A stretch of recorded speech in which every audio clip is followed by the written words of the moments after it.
क्या 72 हूरे जैसी फिल्में लोगों का जीवन बचा सकती हैं? 72 हूरे क्यों करते हैं ये लोग आत्मघाती हमले? जिस जिंदगी की तमन्ना करते हो वो यहाँ नहीं है, नहीं है, नहीं है। क्या होता है एक आत्मघाती हमलावर के मस्तिष्क में? 72 हूरे इंतजार कर रही हैं यहाँ की एक को लेके क्या करना। क्या इतिहास है इन आत्मघातियों का? कैसे 72 हूरों का लालच उनके मस्तिष्क में फिट किया जाता है और कैसे 72 हूरे जैसी फिल्में इन आत्मघातियों की संख्या को कम करने में मदद कर सकती हैं? जानने के लिए वीडियो को अंत तक देखें और चैनल को सब्सक्राइब कर लें।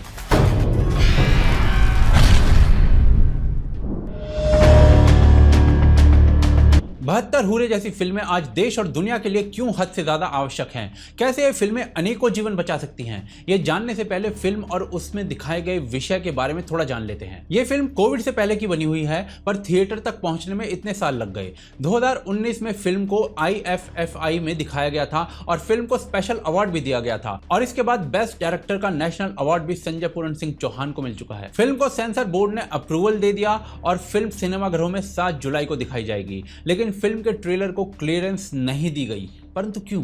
क्योंकि सेंसर बोर्ड की कुछ डिमांड्स हैं। पहली डिमांड, फिल्म क्लेम कर रही है कि ट्रू इवेंट्स पर बेस्ड है, सेंसर बोर्ड को इसका प्रमाण चाहिए। दूसरी डिमांड, ट्रेलर में कुरान शब्द का प्रयोग है तो उसे म्यूट किया जाए, अन्यथा भावनाएं आहत हो सकती हैं। और इसके अलावा अंग भंग का एक दृश्य है जो ट्रेलर में दिखता है, उसे डिलीट करना है। यह सेंसर बोर्ड की प्रक्रिया है, पर इसी सेंसर बोर्ड से इंडियाज मोस्ट वांटेड का ये ट्रेलर पास हो गया जिसमें भारत का सबसे बड़ा जिहादी भगवत गीता को कोट करते दिखता है। आत्मा कभी नहीं मरती, शरीर मरता है।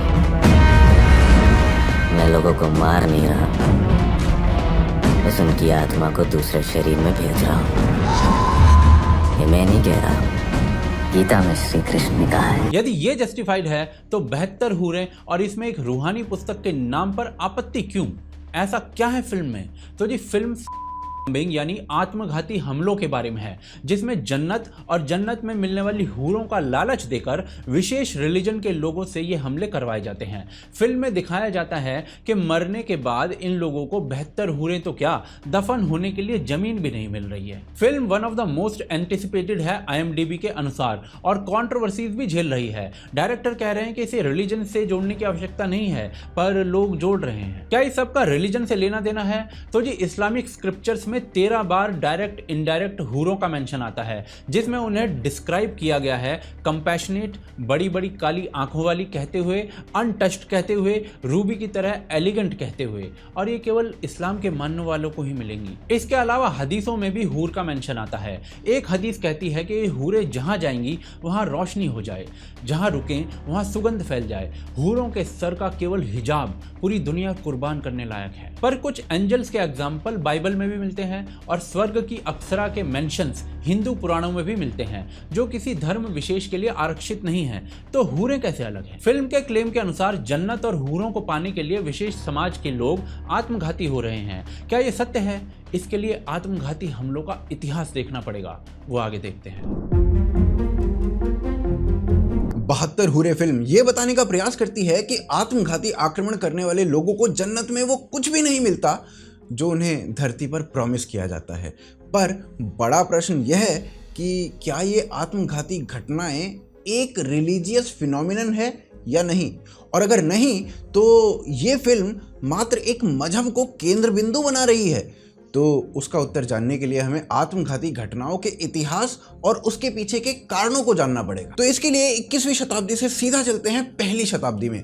रोम ने अपना विस्तार फिलिस्तीन तक कर लिया था और इस विस्तार में उनका साथ कुछ इलीट जूज ने दिया, पर वहां का जो नॉर्मल जूस था उसे ये पसंद नहीं आया। तो जूस का एक सेक्ट जिसे जेलॉट्स कहते हैं वो उभर कर आया और 1st सेंचुरी के शुरुआती दौर में जेलॉट्स ने रोम पर आत्मघाती आक्रमण कर दिए। जेलॉट्स रोम के सैनिकों के निकट जाते और उन्हें समाप्त कर देते, जबकि उन्हें भली भांति यह ज्ञात था कि ऐसा करते ही वो भी नहीं बचेंगे। 12वीं शताब्दी में सीरिया में इस्लाम को मानने वालों ने इसी पद्धति का प्रयोग किया और करते करते 19वीं शताब्दी आ गई। 19वीं शताब्दी में रूस में एनार्किस्ट्स ने इस पद्धति को अपनाया। लेफ्ट विंग का लेफ्टिस्ट मार्क्सिस्ट ग्रुप LTTE, जो रिलीजन को नहीं मानता, उसने भी इस पद्धति का प्रयोग करके अपने कई ऑपरेशंस किए।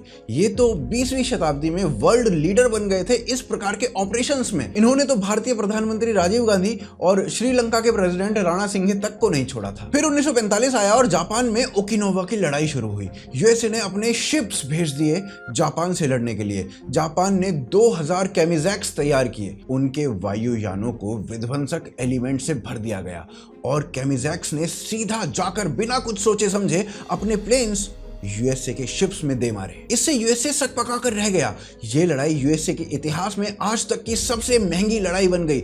उनका इतना विध्वंस आज तक कभी नहीं हुआ। यूएसए अपने 300 शिप्स और 5000 सैनिक खो बैठा। पर चाहे LTTE की घटनाएं हो या फिर जापान की, इनमें रिलीजन का प्रयोग नहीं हुआ था। 1980 के दशक में ईरान इराक की लड़ाई बढ़ रही थी।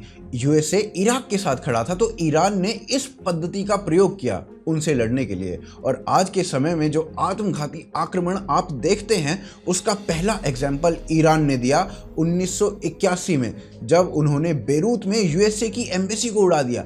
यह आक्रमण इस्लामिक दावा पार्टी ने किया था और उसके बाद ईरान ने एक पूरी वेव भेजी आत्मघातियों की यूएसए इराक की आर्मी से लड़ने के लिए। और इसमें सबसे बड़ा प्रयोग था 1983 में ट्रक्स में विस्फोटक भर के आत्मघातियों को भेजने का। और इन आत्मघातियों ने यूएसए के मरीन्स को बेरूत एयरपोर्ट पर विध्वंस कर दिया था। यह आक्रमण हिजबुल्लाह ने किया था। और कदाचित आपको यह बताने की बिल्कुल भी आवश्यकता नहीं होगी कि हिजबुल्लाह कौन सी ऑर्गेनाइजेशन है। और बताया यह जाता है कि यही मॉडल बाद में चल के 2001 की सितंबर महीने वाली जो घटना हुई थी उसमें प्रयोग में लाई गई थी। तो इतना सब जानने से क्या पता चलता है? यहां से यह पता चलता है कि इस प्रकार के ऑपरेशंस देश या सोसाइटीज अपने आप को बचाने के लिए दूसरे की आर्मी पर किया करते थे। परंतु 1980 के बाद से यह सब कुछ बदलता गया और इस पद्धति का प्रयोग टेररिस्ट संस्थाएं करने लगी। और इजराइल के सिविलियंस ने तो 1996 से 2002 तक इसी प्रकार के आक्रमण अपने ऊपर होते हुए आए दिन देखे हैं। हमास इसका रिस्पॉन्सिबल था। ईरान इराक की लड़ाई के उपरांत इस प्रकार के आक्रमण कुछ इस गति से बढ़े जैसा आप इस ग्राफ में देख रहे हैं। और उनसे अफेक्टेड लोगों की संख्या इस ग्राफ से आपको पता चलेगी। इतिहास हमें बताता है कि जापान वाली घटना अर्थात 1946 से 1980 के बीच इस प्रकार की घटनाएं नाम मात्र की हुई हैं। परंतु 1980 के उपरांत यानी ईरान इराक वॉर के उपरांत आज आत्मघाती आक्रमणकारियों ने विकराल रूप ले लिया है। 1980 से 2015 तक टोटल 4814 ऐसे आक्रमण हुए और उनमें से 90% आक्रमण इस्लामिक आक्रांताओं द्वारा किए गए। परंतु प्रश्न एक ये भी उठता है कि क्या ये आक्रमण इस्लामिक ऑर्गेनाइजेशंस 1980 के बाद से ही करने लगी या उससे पहले भी ये सब कुछ होता था? तो ये बात जाती है 1090 AD में। निजारी इस्लामी नाम के एक व्यक्ति ने इस्लामिक थियोलॉजी दी और उसका एक अन्य ग्रुप था हशशीन। ये बेसिकली उन लोगों का ग्रुप था जो हशीश का नशा करते थे। निजारी इस्लामी वो पहला व्यक्ति था जिसने ये टर्म फिदाइन का प्रयोग किया और इन फिदाइनों ने फिर सेजुल्क एम्पायर के सैनिकों को नष्ट करना प्रारंभ कर दिया और इन्होंने ही निजामुल मुल्क को भी मारा। निजामुल मुल्क वो व्यक्ति है जिसके कारण आज आप अपने देशों में मदरसों को देखते हैं। 1090 के बाद से जो मोस्ट रीसेंट फिदाइन आक्रमण है वो आप 2022 में अफगानिस्तान में देखते हैं। अफगानिस्तान में काबुल के एक स्कूल को उड़ा दिया गया एक फिदाइन के द्वारा, जिसमें 100 स्कूली लड़कियां हमेशा के लिए सो गई। तालिबान के अफगानिस्तान पर वर्चस्व के बाद ये घटनाएं लगातार बढ़ रही हैं। वेस्ट अफ्रीका की ऑर्गेनाइजेशन बोको हरम, उनके पास 434 फिदाइन हैं। इनके अलावा इस्लामिक दावा पार्टी, हमास, अमल मूवमेंट, लश्कर, हिजबुल, ऐसे असंख्य ही ग्रुप्स हैं जो आज ऑपरेशनल हैं और संपूर्ण मानव प्रजाति के लिए खतरा बने हुए हैं। ये घटनाएं पिछले कुछ दशकों में बढ़ी हैं, परंतु इसका 72 हुरे जैसी फिल्मों से क्या लेना देना? क्या होता है इन घटनाओं को करने वाले मनुष्य के दिमाग में, आगे जानते हैं। आत्मघाती होने के लिए रिलीजन आवश्यक नहीं है, यह हमने कई एग्जाम्पल से समझा। पर दूसरा सत्य यह है कि 1981 से अब तक 90% आत्मघाती हमले एक विशेष रिलीजन से जुड़े लोगों ने किए। क्या ये एक कोइंसिडेंस है या इन हमलों में रिलीजन का प्रयोग किया गया है? हमलावरों के मस्तिष्क में क्या है? कुछ एग्जाम्पल से देखते हैं। 1983 में यूएस की एम्बेसी को उड़ा देने वाले हमलावर के मुंह पर एक संतुष्टि की मुस्कान थी। कारण जन्नत और उसमें मिलने वाली सुविधाएं थी। इस्लामिक स्टेट का पकड़ा गया एक आक्रांता खाता क्लेम करता है कि हमें जन्नत में बेहतर हूरें मिलने का और धरती पर औरतें दिए जाने का प्रॉमिस है। Inside the minds of failed martyrs ये एक डॉक्यूमेंट्री फिल्म बनाई गई थी जिसमें 5 आक्रांताओं के इंटरव्यू लिए गए थे। ये वो लोग थे जिन्हें इजराइल ने पकड़ा था और जो अपना विस्फोट का काम पूरा नहीं कर पाए थे। क्या कह रहे थे ये 5 लोग इस डॉक्यूमेंट्री में? मोहम्मद अबू त्यून, इसे लगता था कि आत्मघाती हमला करके वो एक शहीद बन जाएगा और उसे जन्नत में जगह मिलेगी जहां उसे बेहतर हूरों का साथ रहेगा। मुआस अबू शर्क को लगता था कि उसे शहीद बनना चाहिए और ऐसा करके उसे जन्नत में जगह मिलेगी। इसके अलावा बिलाल कमल अली, जिसने उसके अनुसार एक शहीद की बॉडी को हंसते हुए देखा तो उसे शहीद होने का मोटिवेशन मिला जिससे वो जन्नत प्राप्त कर सके। 5 में से 3 आत्मघातियों ने अपना कारण जन्नत और उसमें मिलने वाली बेहतर हूरें और अन्य फैसिलिटीज को बताया। मैंगलोर में धमाका करने वाला मोहम्मद शारिक, उसकी मौसी ने बताया कि शारिक इस रास्ते पर बेहतर हूरों से मिलने के लिए चला था। आदिल अहमद, पुलवामा वाला आत्मघाती, उसकी मृत्यु के बाद उसका एक वीडियो रिलीज किया गया था जिसमें वो क्लेम कर रहा था कि जब ये वीडियो रिलीज होगा तब तक वो जन्नत में पहुंच चुका होगा। परंतु ये सारे इंडिविजुअल्स के क्लेम हैं, क्या कोई ऑर्गेनाइजेशनल क्लेम भी है ऐसे? PFI, जिसे अब बैन किया जा चुका है और जिसका एम था 2047 तक भारत को इस्लामिक बनाने का, वो लोगों को आत्मघाती बनाने के लिए बेहतर हूरों का लालच दे रहे थे और फंसने वाले लोगों को देश विरोधी कार्य में लगा दिया जाता था। ये सूफी इस्लामिक बोर्ड का क्लेम है। इस्लामिक स्टेट जैसी ऑर्गेनाइजेशंस का ऑफिशियल बयान है कि अगर औरतों के हाथों से मारे गए तो जन्नत और हूरें नहीं मिलेंगी। इस्लामिक रिसर्च फाउंडेशन जैसी ऑर्गेनाइजेशन लोगों को सीरिया भेज रही थी फिदाइन बनने के लिए। प्रॉमिस था बेहतर हूरों का और जन्नत का। पाकिस्तानी आर्मी और लश्कर ए तोयबा के लोग पाकिस्तान में आत्मघाती रिक्रूट्स को कॉन्टिन्यूसली बोलते थे कि जैसे ही तुम के राह पर मरते हो तुम्हारे शरीर से रोशनी और खुशबू निकलती है, फिर तुम जन्नत में जाते हो जहां तुम्हें हूरें मिलती हैं। ये कसाब का कन्फेशन है मुंबई एंटी टेरर स्क्वाड के समक्ष।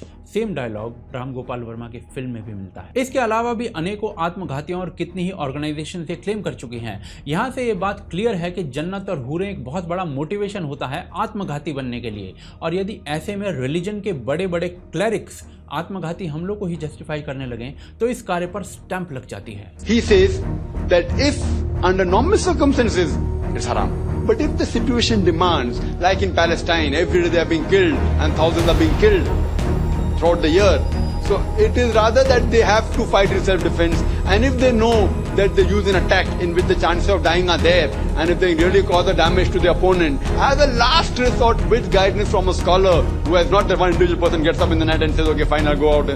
So with guidance of the Quran and Sunnah, as a last resort it can be used. Muslim brotherhood जैसे संगठन आत्मघाती होने को जस्टिफाई करते हैं और ऐसे अनेकों संगठन और क्लेरिक्स हैं जो रिलीजन के नाम पर ये सब जस्टिफाई कर देते हैं। एक रिसर्च में पाया गया कि अधिकांश आत्मघाती हमलों का कारण देश को आज़ाद करवाना, राइवल्स को झुकाना, गरीब होना, शहीद बनना या रिलीजियस कारण होते हैं। पिछले कुछ दशकों में हुए आत्मघाती हमलों में देश वाला रीजन और रिलीजियस कारणों से लड़ना मुख्य हैं और इसमें भी जन्नत और हूरों का प्रॉमिस बेहद प्रमुख है। कैसे अट्रैक्ट किया जाता है इन आत्मघातियों को हूरों की ओर, वो आगे देखते हैं।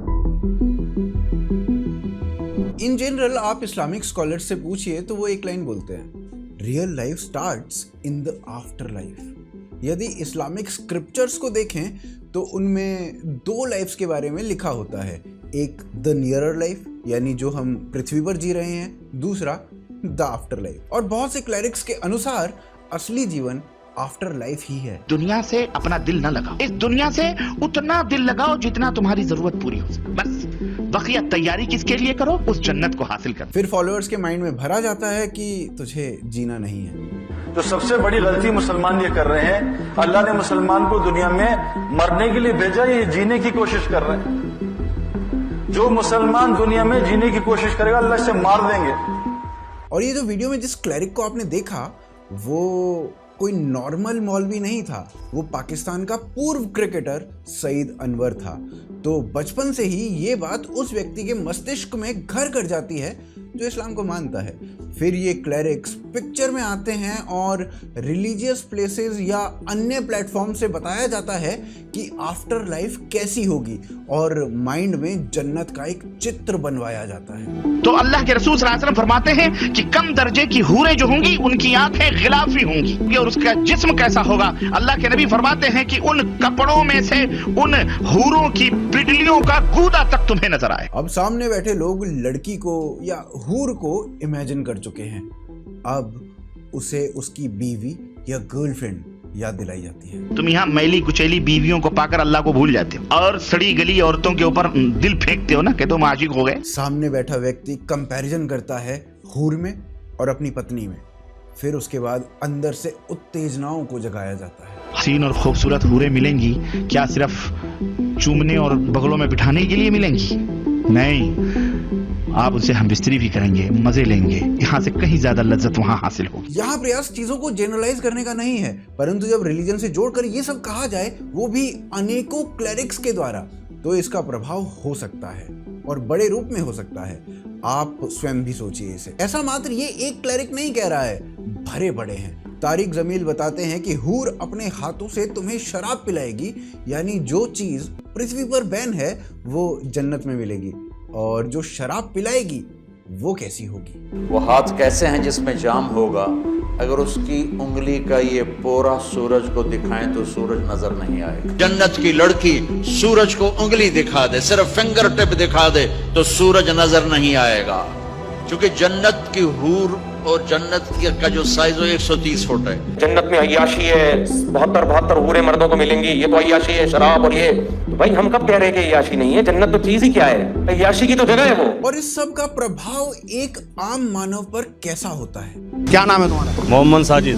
मोहम्मद साजिद, 72 हूरे कैसी होती हैं? 72 हूरों के बारे में सुना आज हमने बड़ों से। 72 हूरों पे अगर एक जमीन पे थूक दे, समुद्र में थूक दे वो एक बार, तो समुद्र पानी मीठा हो जाएगा। इतनी खूबसूरत होती है, अगर एक बार खून कट के गिर जावे तो रोशनी हो जाएगी। 72 हूरे कैसी होती हैं? ये हूरे होती हैं जैसे यहाँ की औरतें हैं, ये कुछ भी नहीं है। अगर आप चांद के पास भी ले जाओगे उनको तो वो धुंधला पड़ जाएगा।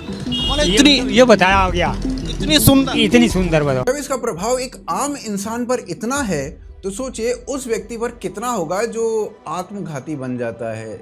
चलिए उनके स्वयं के मुंह से सुन लेते हैं। शादी की कोई ख्वाहिश नहीं 72 हूरें इंतजार कर रही हैं, यहाँ की एक को लेके क्या करना।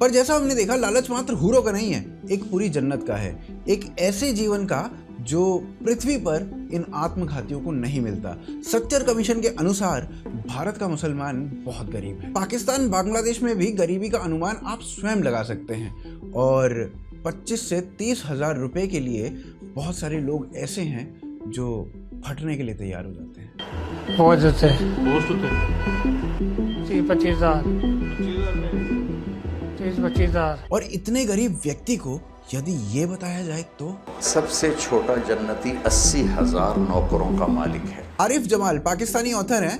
इन्होंने एक रिसर्च की और पाया, मैंने 600 से ज्यादा पर रिसर्च किया है और पाया है कि सभी आदमियों को जन्नत में 72 हूरों का लालच दिया गया था। लोग स्वयं मान रहे हैं कि इस सब के पीछे एक बहुत बड़ा कारण जन्नत या उसकी हूरें हैं, लेकिन मीडिया को इस बात से कुछ लेना देना नहीं है। वो एक नैरेटिव बनाने में लग जाते हैं। कौन सा नैरेटिव, वो आगे देखते हैं। 72 हूरें जैसी फिल्में क्यों आवश्यक हैं? उसका सबसे बड़ा रीजन आपके मस्तिष्क की ब्रेन वॉशिंग और वाइट वॉशिंग है मीडिया के द्वारा। आप सोचिए, यदि आपके शहर को उड़ा देने वाले को मासूम बनाया जाने लगे सौम्य तरीके से, तो कुछ उदाहरण देखते हैं। सलमान आबेदी नाम का यह बंदा 2017 में ब्रिटेन के मैनचेस्टर एरेना में विस्फोट करता है। 22 लोग खत्म हो जाते हैं और 1000 से अधिक घायल। परंतु ब्रिटिश अखबार डेली मेल ने आर्टिकल छापा कि कैसे सलमान आबेदी ने 12 वर्ष की आयु में अपने पिता को खो दिया था, जिससे उसे बड़ा आघात हुआ। बेसिकली ये दिखाने का प्रयास कि कैसे उसके किए कार्य में रिलीजन का कोई योगदान नहीं है, काल के चक्र ने उसे ऐसा बना दिया। 1993 की मुंबई में हुई घटनाएं, 250 से अधिक लोग खत्म हो गए और 1400 से अधिक घायल। भारत की सर्वोच्च अदालत ने याकूब मेमन को मृत्यु दंड दिया, तो इंडियन एक्सप्रेस ने छापा एंड दे हैंग्ड याकूब। यहां पर ये दे कौन है? Supreme court. बाकी मिड डे जैसे अखबार याकूब को एक मीठा बोलने वाला, गजब पढ़ा लिखा होने के लिए याद करती है, 1993 की घटनाओं के लिए नहीं। इन्हीं घटनाओं के बाद 1993 में राजदीप सरदेसाई ने एक आर्टिकल लिखा था जिसमें उन्होंने बताया कि दाऊद इब्राहिम कैसे एक क्रिकेट मैच में इंडिया का झंडा लहरा रहा था, पाकिस्तान का नहीं। यह सॉफ्ट कॉर्नर बनाने का प्रयास लगता है।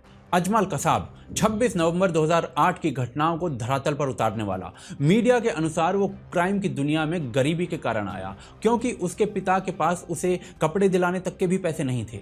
जबकि कसाब के अपने बयान के अनुसार उसने जन्नत में जाने के लिए ऐसा किया था और उसे ऐसा करने का कोई दुख नहीं है। बाय द वे, जन्नत में 72 हूरें मिलती हैं। पर चलिए, कश्मीर में हिजबुल का सबसे बड़ा आक्रांता बुरहान वानी, हिजबुल के फुट सोल्जर्स तैयार करने वाला। राजदीप सरदेसाई उसे भगत सिंह से कंपेयर कर रहे थे, बरका दत्त उसे गरीब हेडमास्टर का बेटा बता रही थी और इंडियन एक्सप्रेस अपनी फेसबुक वॉल पर उसकी मैयत की फोटो लगा रहा था। सफदार भट्ट हिजबुल का आक्रांता। जब भारतीय फोर्सेस ने उसे ठोका तो न्यूज़ बनाई गई कि कैसे एक लड़की के प्यार में धोखा मिला तो सफदार ऐसा बन गया। ये भारत के सबसे अधिक बिकने वाले अंग्रेजी न्यूज़पेपर टाइम्स ऑफ इंडिया की हेडलाइन थी। पुलवामा की घटना जिसमें भारत के 40 जवान समाप्त हो गए, उसे रचने वाला आदिल अहमद दार पुलिस की पिटाई के कारण ये सब करने पर मजबूर हो गया था। ये इंडिया टुडे की रिपोर्टिंग है। यह मीडिया के द्वारा की गई ऐसी रिपोर्टिंग को मैं जनरलाइज नहीं कर रहा हूं कि सभी ऐसा करते हैं, पर ये केवल कुछ एग्जाम्पल हैं जहां गरीबी, प्यार में धोखा, निरक्षरता जैसे रीजंस बताए जा रहे हैं।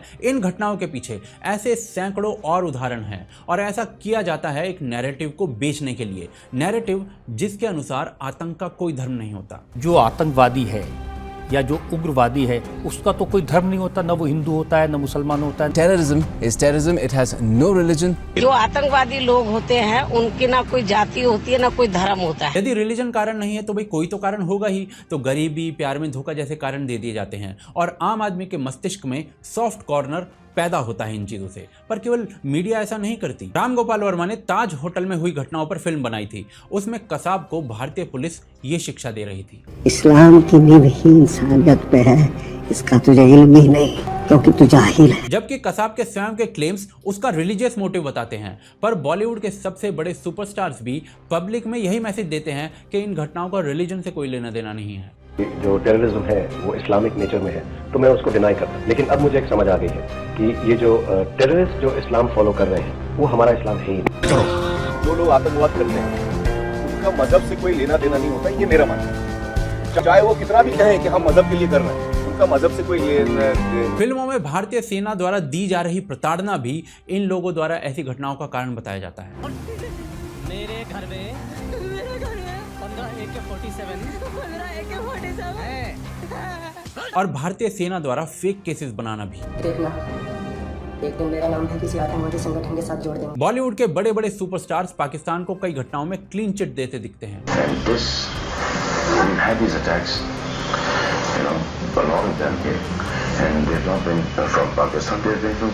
इन सब चीजों को मिलाकर एक कलेक्टिव नैरेटिव बनता है कि इन सब घटनाओं का रिलीजन से कोई लेना देना नहीं है, पर इन घटनाओं को करने वालों के स्वयं के क्लेम्स इसके अगेंस्ट हैं। ऐसे में 72 हूरें जैसी फिल्म क्या कर सकती है, वो आगे देखते हैं। गालिब ने अपने समय में एक शेर कहा था, जानते हैं सब जन्नत की हकीकत लेकिन दिल को खुश रखने के लिए गालिब ये ख्याल अच्छा है। तो इससे ये अंदाज़ा लगाया जा सकता है कि जन्नत के बारे में तो उस समय में भी लोगों को बहुत कुछ बताया जा रहा होगा और ऐसे में गालिब का ये शेर रिवर्स इम्पैक्ट डाल रहा होगा। फिल्में दिमाग पर बहुत बड़ा प्रभाव छोड़ती हैं।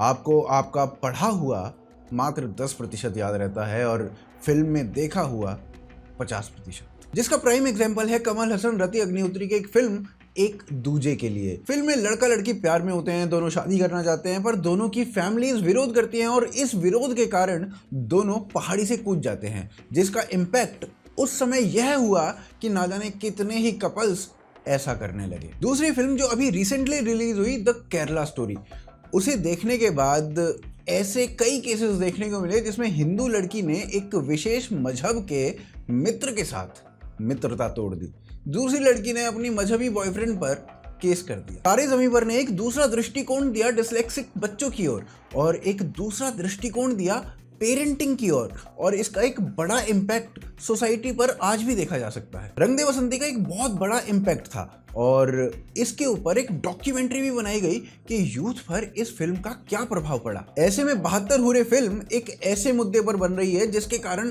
बहुत से लोग जान दे रहे हैं और बहुत से लोगों की जान ले भी रहे हैं। यदि फिल्म अच्छी हुई जैसा ट्रेलर देखकर लग रहा है तो हो सकता है बहुत सारे लोगों के दिमाग से जन्नत का, हूरों का फितूर उतर जाए और बहुत सारे लोगों की जान बच पाए। आशान्वित होगी वीडियो आपको अच्छी लगी होगी। वीडियो को लाइक एवं शेयर करें, चैनल को सब्सक्राइब कर लें। हमें सपोर्ट करना चाहते हैं तो पेट्रियन और यूपीआई के माध्यम से आप कर सकते हैं, लिंक डिस्क्रिप्शन में दिया गया है। यदि ये वीडियो पसंद आया तो स्क्रीन पर दिख रहा ये दूसरा वीडियो आपको और ज़्यादा आकर्षक लगेगा, आप उसे अवश्य देखें। आप देख रहे थे आज की ताज़ा खबर। जय हिंद, जय भारत।